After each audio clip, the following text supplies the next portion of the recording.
everyone, it's Nina. Thanks for joining me today for a new video. I wanted to share some gift giving ideas, whether it's cards, tags, or gift wrap. I find Christmas is one of the most fun times to make extra special gifts and cards. So I'm going to share a couple of projects that I made using some Tim Holtz products to create a set of cards and some fun gift bags, which you could use for small gifts, gift cards, candy, and more. So let's start with the gift bags. I'm going to stamp onto my gift bags using the Winter Watercolor 2 stamp set from Tim Holtz. We're going to do some watercolor stamping, and I'm going to use some Caron markers, but you could use any water-based markers. Distress markers would be great for this too. I just happen to have a lot more Caron marker colors. So I'm going to pick out one of the images to start. I'm going to stamp 2 bags today, and I wanted to stamp this one with the pine needles and the pine cone first. I'm going to use my Caron markers, and I'm going to color my stamped image. And I'm going very, very loose with this. I'm not trying to color every aspect of this stamp. I'm not trying to be super precise where the colors are going. I want this to look like it's been hand watercolored. But guess what? This is a lot easier. So I'm going to finish up the coloring, and then to make this work, I'm actually going to spritz this with some water. So I'm going to pull out my Tim Holtz Distress Sprayer, and I'm going to spritz this with a few sprays of the water. Then I'm going to take my stamp and press it down on top of my craft paper bag. And check this out. It looks like you actually watercolored this, but it was so effortless. And so I'm going to repeat this pattern across my bag, mostly focused along the top and kind of cascading down the sides. And between each stamping, I am cleaning off my stamp so that way I get a fresh coat of color down on my stamp.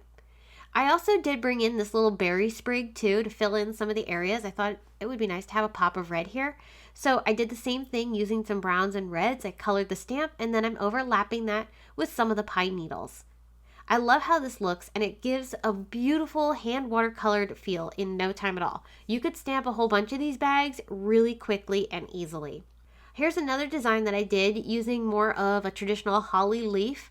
I did love the fact that this image already had berries, so I was able to color those red to get that nice pop of red.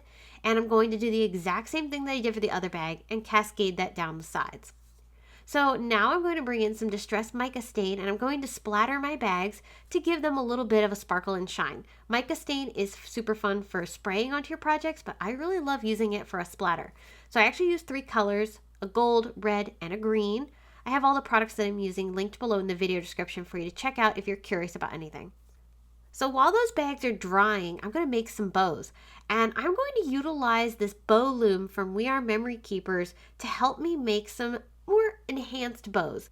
I could always tie a standard bow, but this allows you to wrap your ribbon around the loom multiple times. You just figure out what size you want based on the measurements at each little tooth. And once you've decided what measurement to use, then you just wrap your ribbon around it multiple times. Basically, the amount of times that you wrap it around will give you the amount of loops that you will end up having on your finished bow. And then you take some twine or string and you just tie the 2 ends together by slipping that through the middle section. And once you've tied a simple little knot to get those ribbon pieces tied together, then you're just going to cut those down. You'll never see them because we're actually going to wrap some more ribbon around this. You'll take your ribbon off of the loom, fluff the bow to get it to the exact shape that you want. And again, you can fluff this as we go along too here, but you're just going to make your general shape, get everything to your liking, and then you're going to cut one more small little piece of ribbon. And what that little piece of ribbon is going to do is going to form the middle section of the bow. And to make this super easy to adhere, no dry time involved, I'm going to use red line tape. So I put a piece of red line tape on my little scrap of ribbon, and I'm going to put this on one side of the bow, press that down really good, and then I'm going to loop the other side around my bow, and then bringing in another piece of red line tape, I'm just going to put that on the back side, so that way I can fold the other end of the ribbon into it, and this is sandwiching a nice little center between my loops, so that way I have a perfectly formed bow. Now this would be awesome to put on top of a gift, but it looks really good when you put it on top of a bag like we're going to be doing. So you'll just trim off any excess that's hanging around the backside to get a nice clean finish. Again, fluff your bow if you feel like it needs it, and trim down the ends. So I have my bow here, and I'm going to put this onto my gift bag, and I think this is going to look amazing down along the bottom. I did make another bow, and this one I actually did some more extra loops, and that gave me this really cool like starburst effect. And I'm going to do the exact same thing for this bow as well, creating that center and then trimming down the ends. So now that we have our bows, let's finish up the bags. I'm going to use some Tim Holtz design tape. This is from his Christmas collection. And I'm going to put this along the bottom of the bag. This will give me a nice trim area that the bow is going to sit on top of. I love design tape because it makes it super simple to add a fun pattern, and you don't even need adhesive. So you just stick it on and then cut off any excess, and you have these really great patterns easily made on your project. I'll show you some other ways I use some design tape later on. So I'm going to adhere my bow onto my bag, again using red line tape, so that way I don't have to wait for anything to dry. You could use hot glue or other adhesives that you prefer, but the red line tape is super convenient. So here's our bows ready to go on top of our bags. Let's make some filler for those bags. I have here a crimping tool from Marvy, and we sell these at Simon Says Stamp. They're really cool. You're just going to open up the crimper by pulling on the handle and taking whatever cardstock color you'd like. You're going to fit that in to the opening that's created when you open up the tool. Then you'll close that handle to smush the paper into the crimping area, and then you're just going to turn this knob. And what that does is it allows you to create this really fun crimped paper, and we're going to turn this into filler. So I'm going to bring in my Tim Holtz precision trimmer here, and I'm just cutting roughly 1/4 inch strips. I'm not being precise with the measurements. Some are a little smaller, some are a little larger. I'm just trying to get just generally a thin strip here.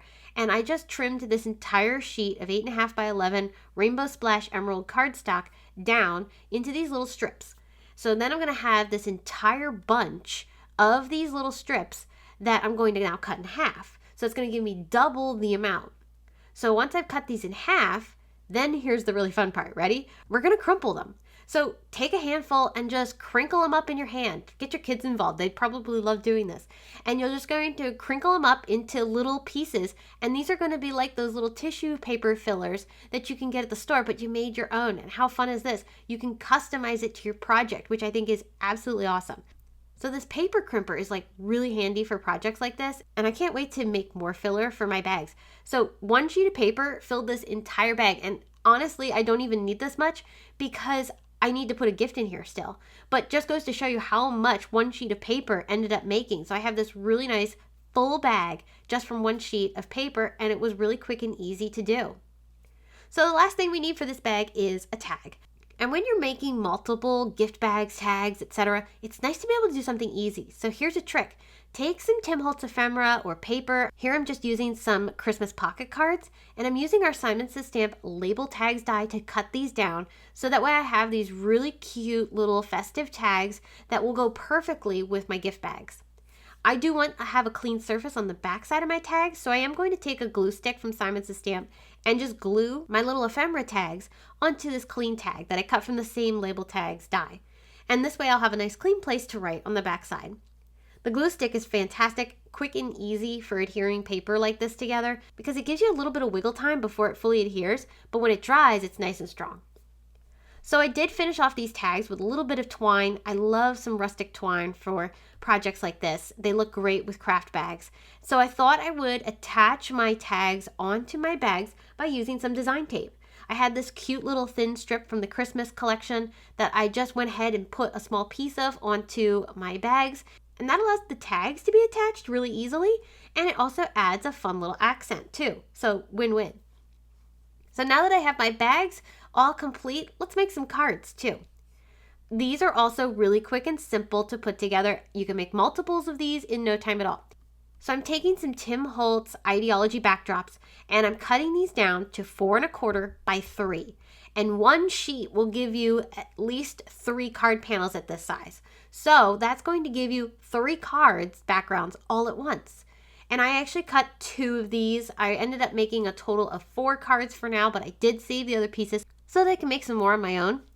And I also brought in some Tim Holtz ephemera. This is from his Christmas collection. And I just took some ephemera pieces and ripped them. So I had little corner basically pieces. These are just going to be accents to my backgrounds. I did distress them with some walnut stain distressing just to give them a worn feel. I wanted to carry that vintage feel across these entire cards. So this is going to give me that effect. And I attached each of these ephemera pieces onto my backgrounds using some of that same glue stick that I used earlier. So I put these in different places. Each of my cards use the same supplies, but they each have a completely different look because I changed up which ephemera pieces I was using or where the placement was, and that gave each one its own personality. So now that I have all of my ephemera pieces attached down onto my cards, I'm going to accent everything with some design tape. I pulled out that same little thin strip of design tape that I used to attach the tags onto my bags. Well, I used that for a border too. And that looks really good with these pieces because it adds some contrast. It adds that darkness that I wanted to have. I wanted something that was going to give a little pop here. And so this design tape really brought what I wanted for these cards. So I wrapped that around the edges so that way I got a nice clean finish. And then we're going to add a little bit of sparkle. This is going to be subtle. This is not going to stand out a lot, but it's going to give the background a little bit of something extra special. So I'm using this pretty champagne paste from the Crafter's Workshop, and I'm just going to apply this on a corner of each of my backgrounds using this Twinkle stencil from Holtz. And that creates a beautiful subtle shimmer on each of these beautiful backgrounds. And I didn't even clean the stencil in between. I just picked it up carefully and then placed it on the next card and then kept going until all were covered. So that makes it really quick and easy as well. When I made all these cards, I did every step for each card at the same time. So here I'm going to make an embossed background that I'm going to put on the card base. And I'm using this beautiful sparkle embossing folder from Holtz. I made 4 of these, attached them onto 4 different card bases, and this is going to create the perfect backdrop for each of my 4 cards that I'm making. Assembly line style is the way to go when you're making multiples because it's going to save you time because you don't have to break out every supply multiple times for each card. If you do each piece all at once, it makes it super fast. So I'm wrapping things up.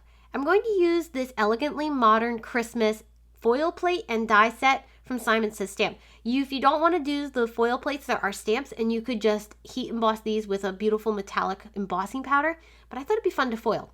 So I'm going to bring in my glimmer machine and I'm going to place my plates inside, let them heat up. Meanwhile, I'm going to grab some foil and our Simon Says Stamp white glossy cardstock as the paper to foil on top of. So this foil is like an antique gold color, maybe a little more on the copper side. And I have this on top of my paper and I'm laying this all pretty side down on top of the plates. I'm going to take the plates that come with my machine and lay those on top. So this forms my entire sandwich. This all run through my coordinating die cut machine. So once I ran the platform through the die cut machine, then I can peel off the paper and we have these gorgeous foiled sentiments that I can now die cut and put onto my card. So I'm going to go ahead and use the coordinating dies from this set. Again, if you don't want to use the foil plates, the dies work with the stamps too, so you could just stamp and die cut your sentiments if you'd want to do it that way. Here I have all my greetings, and I'm just going to pick which one I want on each card and use some foam tape to pop them up. Each card has a different greeting, again, going along with the same. Each card is slightly different, but uses the same supplies, so they all are very cohesive, and it would make an excellent card set as a gift for somebody too. If you didn't want to actually use these cards for yourself, you could make these as a gift and send them to someone.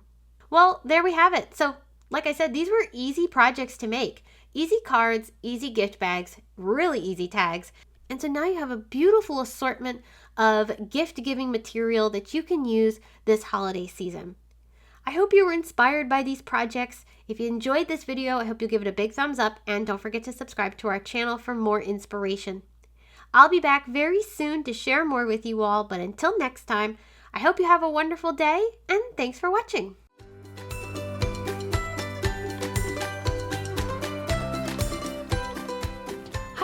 I'm Heidi, Simon's mama and founder at simonsaysstamp.com.